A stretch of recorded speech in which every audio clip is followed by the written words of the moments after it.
Base sa pagsisiyasat ng Manila Police District, dinalang binatilyo sa isang outpost. Boss, ano ba ito, boss?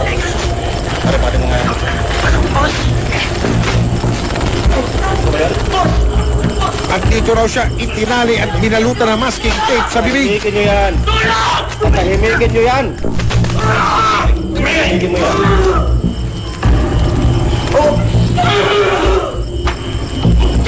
Lumabas sa investigasyon na armado ang mga lalaki sa loob ng outpost.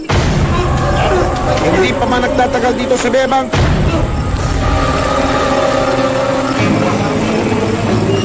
bigla raw siyang binaril sa ulo.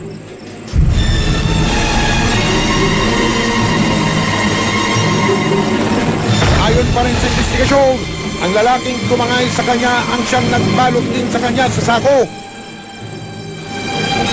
Ang lalaking ito rin ang napagutusang magtapon sa wala ng buhay na binatilyo. Dahil pawang mga nangangalakal ng basura ang nasa lugar, maaaring hindi raw napansin na may dalang bangkay ang lalaki. Dito si Engelbert.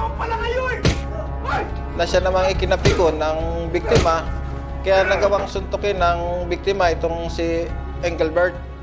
Dahil sa itong si Engelbert ay PWD o putol yung isang paa, hindi nito nagawang lumaban, kaya agad itong nung pagsuntok ng biktima, agad itong nahulog sa upuan na siya na may kinatumba.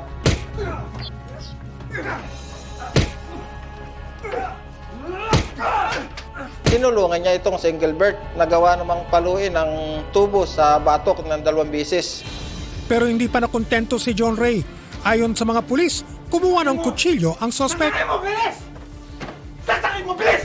Nung nawala na ng malay, itong si biktima,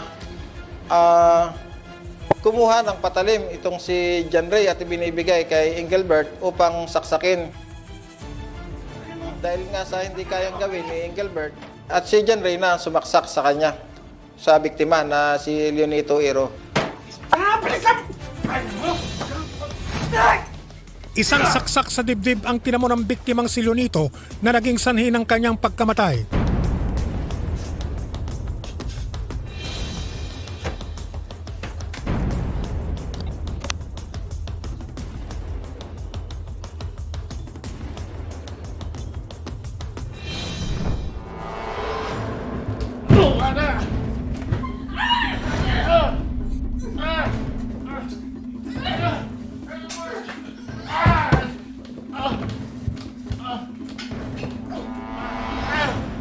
Tulong!